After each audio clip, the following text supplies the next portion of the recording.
Hello YouTube, ce soir je vais vous parler de stylo dans un cadre d'essai, Everyday Carry. Tout d'abord le contenant pour stockage à la maison, c'est un rouleau, un peu comme les rouleaux pour stocker des outils. On le trouve sur eBay, un magasin coréen qui s'appelle Imori Store. Ça coûte une dizaine d'euros et c'est très bien pour protéger tout ce qui est stylo et objets allongés. On peut aussi, je pense, l'utiliser pour des couteaux qui sont pas trop gros. Voilà. Donc, quelle possibilité s'offre à nous en matière de stylo?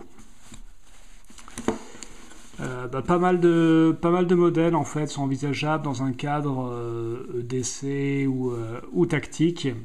Bon, les plus connus, les Fisher Space Pen, qui correspondent en fait à une famille de cartouches parce que les stylos sont vraiment multiples qui peuvent accepter ces cartouches. Tout d'abord, le modèle Military, qui n'est pas spécifiquement militaire, je pense qu'on l'appelle comme ça simplement parce qu'il peut être utilisé avec une seule main. Voilà, donc ça évite sur le terrain de perdre le bouchon. Ce modèle, il est dans un coloris désert, donc si vous avez du matos en Desert Tan ou Coyote Tan, ça s'accorde plutôt pas mal. Au niveau des cartouches Space Pen, donc c'est produit par la marque Fisher. Pourquoi on les appelle Space Pen? Parce que c'était conçu initialement, je ne sais pas si c'est la légende ou pas, mais c'est censé aller dans l'espace. Ce sont des cartouches pressurisées qui écrivent sur tout support, dans toutes les positions, dans toutes les conditions climatiques, même sous l'eau, quand il fait très froid, très chaud, etc. Donc c'est un peu le 4x4 du stylo à billes. Et tous les stylos Fisher utilisent en fait les mêmes cartouches. Autre variété de Fisher, beaucoup plus compacte, le Bullet, qui est un des best-sellers de la marque. Tous ces stylos ils sont disponibles en plusieurs finitions, on les trouve en argenté, en noir, en différents styles. Donc ce modèle est vraiment archi compact, on voit par rapport à la taille de mon pouce. Il se laisse vraiment oublier dans une poche, dans une pochette. Il existe avec un clip qu'on trouve aussi sur eBay en option. Donc là, on a bien un bouchon. Si on veut avoir une écriture confortable, on met le bouchon au bout du stylo et on a un stylo de taille ordinaire. Niveau matériaux, c'est de l'aluminium, c'est archi confortable, un design archi sobre, archi classique, j'aime beaucoup. Donc ça c'était pour les Fisher Space Pen. Maintenant on va passer du côté des stylos dits tactiques. Donc un modèle très abordable, c'est ce modèle de chez Shred, une marque américaine. J'aime bien ce modèle, pourquoi? Parce que déjà au niveau du design, on a une forme assez classique, ça fait pas trop agressif, personne n'a peur en voyant ce stylo. Au niveau de la finition, matériaux aluminium, ici avec une teinte légèrement bleutée. Au niveau du design, donc le bouchon se sépare en dévissant. Ce qui est appréciable, c'est que on risque pas de perdre le bouchon en tirant. Je préfère ça à d'autres formes de stylo tactique qu'on verra après. C'est un vrai stylo, c'est-à-dire qu'on peut écrire avec. Il est relativement léger, bon bien sûr plus lourd qu'un Bic cristal. Mais voilà, on peut écrire de façon confortable. C'est avant tout un outil d'écriture, avant d'être un outil tactique. Autre stylo qui est vraiment top, je trouve, le modèle de chez Quanticom, on l'appelle Embassy Pen, donc un stylo a priori est prévu pour les ambassades, peu importe. Donc c'est un modèle produit pour les militaires ou certaines agences gouvernementales. C'est fait aux USA, je ne sais pas si on le voit bien là sur le noir. C'est du vrai matos militaire, c'est-à-dire que vous pouvez apercevoir peut-être ici, bon ça sera sûrement pas lisible si voilà, le numéro CAGE qui correspond en fait à une référence pour tous les fournisseurs de l'armée américaine et des agences gouvernementales. Donc c'est un vrai stylo tactique et non pas un matos tactical civil. Au niveau des cartouches, c'est des cartouches Fisher Space Pen, il me semble.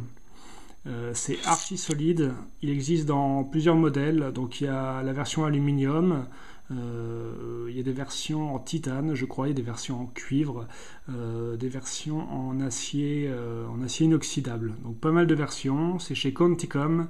Vous ne pouvez pas commander directement du site Quanticom parce qu'il distribue que aux États-Unis, mais il y a pas sur eBay, pardon, il y a d'autres magasins en ligne qui revendent les produits Quanticom. Vous pouvez rechercher la boutique End of Times Survival.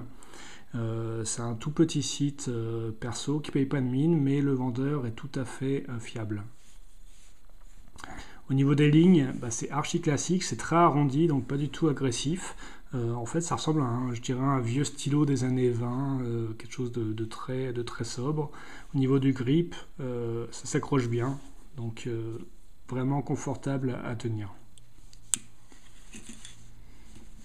Ensuite, au niveau des stylos qui sont civils mais utilisables dans un cadre d'essai ou tactique, nous avons ce modèle du fabricant japonais Tombow qui fait des stylos plutôt design.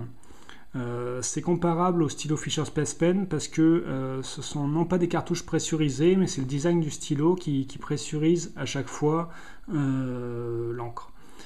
C'est un modèle archi compact, un peu comme le Boulette.